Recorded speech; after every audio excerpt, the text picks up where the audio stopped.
Et salut! Alors dans cette vidéo, on va parler de la standardisation. Alors il faut savoir qu'il y a un deuxième terme pour parler de la standardisation, on dit aussi l'opération de centrage et de réduction.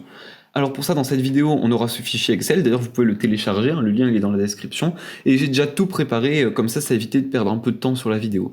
Donc n'ayez pas peur de tous ces graphes, de toutes ces données, on va y revenir petit à petit. Dans un premier temps, on va s'intéresser à ça, et ça en fait ce sont nos données. Alors justement, on va voir cette opération de standardisation à travers un exemple.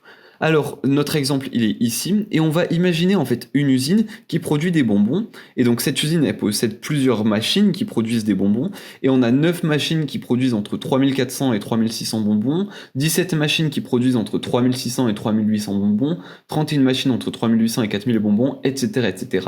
Et au total, on a 152 machines.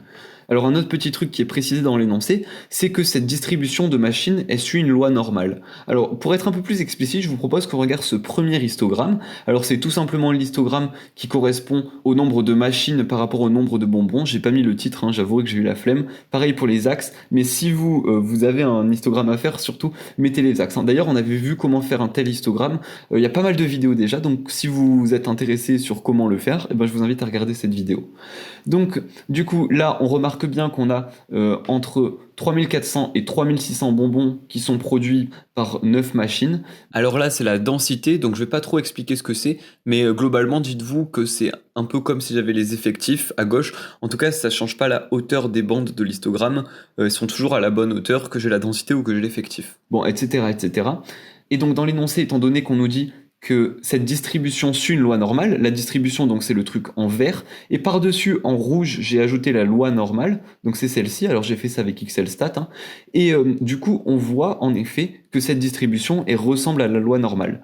Mais alors je sais pas si vous vous souvenez de la vidéo que j'ai faite sur la loi normale, mais on avait vu qu'en fait il existait une infinité de lois normales, il en existe plein, car en fait la loi normale elle dépend de deux paramètres, donc de sa moyenne et de son écart type, et donc laquelle choisir? Comment est-ce que je sais qu'il faut choisir cette loi normale? En gros, c'est quoi les paramètres de cette loi normale? Alors, c'est vrai que XLStat nous donne l'information de cette loi normale. Il nous dit que c'est la loi normale de paramètres mu égale 4082 et sigma égale 303,9. Mais ça, c'est parce que j'ai XLStat, mais si on n'avait pas XLStat, on n'aurait pas pu déterminer facilement les paramètres de cette loi normale. Alors, le problème qu'on a en plus de ça, c'est qu'on ne connaît pratiquement aucune loi normale, hormis la loi normale centrée réduite.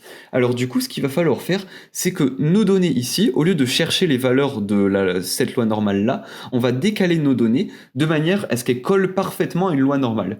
Donc l'idée, c'est de faire en sorte que toutes ces bandes vertes ici, on se débrouille pour les décaler, pour obtenir une courbe rouge comme ça, qui suive exactement une loi normale. Alors là, vous avez compris ce que c'était que la standardisation. Alors là, j'ai répété les bornes, regardez 3400, 3600, 3800, etc. Donc je les ai remises ici. Et d'abord, on va s'intéresser à l'opération de centrage. Alors l'opération de centrage, c'est quoi? C'est tout simplement qu'on décale ces valeurs-là de manière à ce que la valeur pile poil au milieu, elle vale 0. Alors pour ça, qu'est-ce qu'on fait? On va prendre notre valeur, donc là, notre valeur de la borne, c'est 3400, et on va soustraire par rapport à la moyenne de la série. Alors, d'ailleurs, j'ai oublié de préciser, mais ici, ce sont des calculs intermédiaires, et là, vous avez la valeur de la moyenne, et là, la valeur de l'écart type. Alors, d'ailleurs, si vous voulez voir comment calculer la moyenne et l'écart type, pareil, j'ai fait des vidéos dessus. Alors, donc, nous, on a notre moyenne, et ce qu'on va faire, c'est qu'on va faire la valeur de la borne moins la valeur de la moyenne, et pareil pour toutes les valeurs, donc une fois qu'on a rentré ça, avec le dollar, hein, rappelez-vous, on va étendre cette cellule de manière à avoir à chaque fois nos bornes qui sont centrées.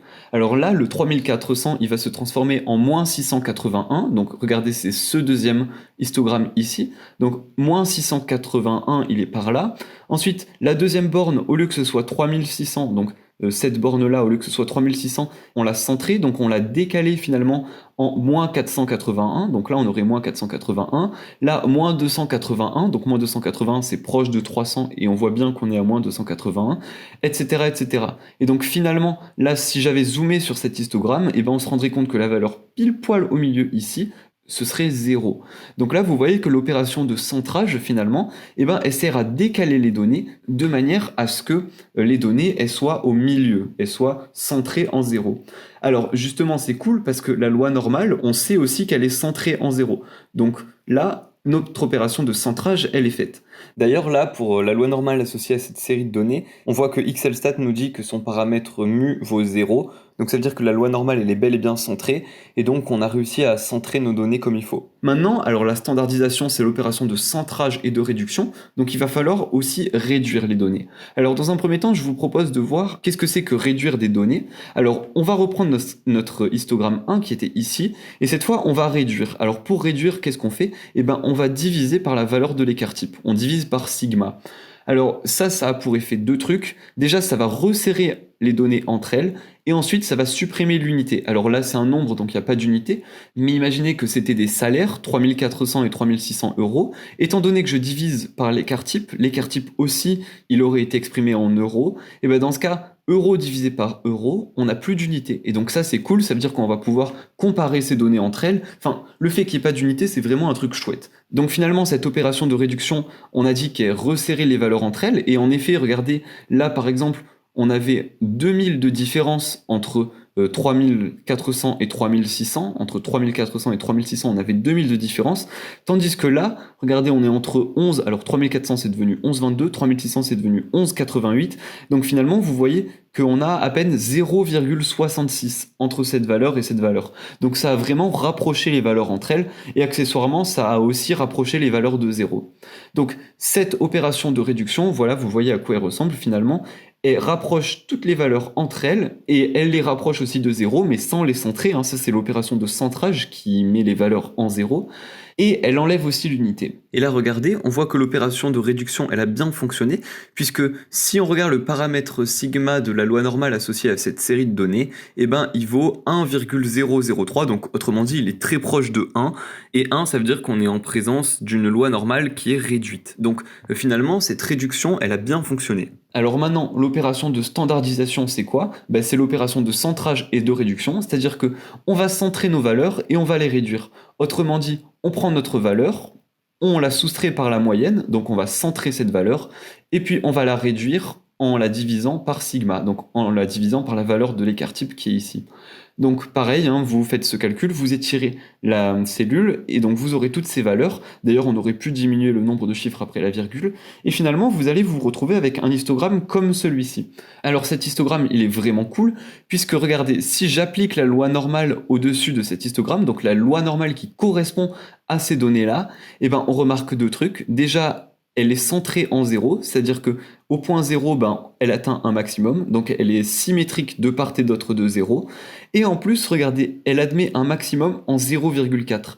Et c'est exactement la propriété de la loi normale centrée réduite. Elle est centrée en 0 et elle obtient un maximum en 0,4. D'ailleurs, XLStat, regardez, il nous informe ici que la moyenne de la loi normale c'est 0 et que son écart type c'est 1,003. Alors en pratique, l'écart type de la loi normale centrée réduite c'est 1. Mais bon, là, c'est 1,003, probablement avec les arrondis, enfin voilà. Mais globalement, hein, on peut arrondir à 1 ici. Donc, on a bien une loi normale de moyenne 0 et d'écart type 1. Donc, on a bien une loi normale centrée réduite. Donc ça, c'est vraiment cool. Donc finalement, à travers ça, ce qu'on a fait, c'est qu'on a standardisé nos données. Toutes nos données, on les a mis sous forme de loi normale centrée réduite. Et avec ça, on va pouvoir faire plein de calculs. Notamment, hein, vous vous souvenez, les tables de la loi normale centrée réduite et tout. Donc, il y a plein de calculs qui peuvent se produire maintenant qu'on a centré et réduit ces données. Donc voilà, j'espère à travers cette vidéo que vous aurez compris graphiquement ce qu'étaient ces opérations de centrage et de réduction, que maintenant vous savez faire une standardisation, hein, et que normalement pour standardiser, finalement la formule générale c'est la valeur moins la moyenne divisée par l'écart type de la distribution, que vous savez maintenant qu'on ne cherche pas les paramètres de la loi normale par rapport à la distribution, mais qu'on va décaler la distribution pour qu'elle corresponde à la loi normale centrée et réduite. Donc si tout ça pour vous c'est acquis, vous pouvez lâcher un énorme like, ça fait super plaisir. Si vous avez des questions ou quoi, bien sûr, vous pouvez les laisser dans les commentaires. Et nous on se retrouve dans la vidéo suivante, où justement on utilisera cette standardisation pour calculer des effectifs théoriques. Du coup, à tout de suite.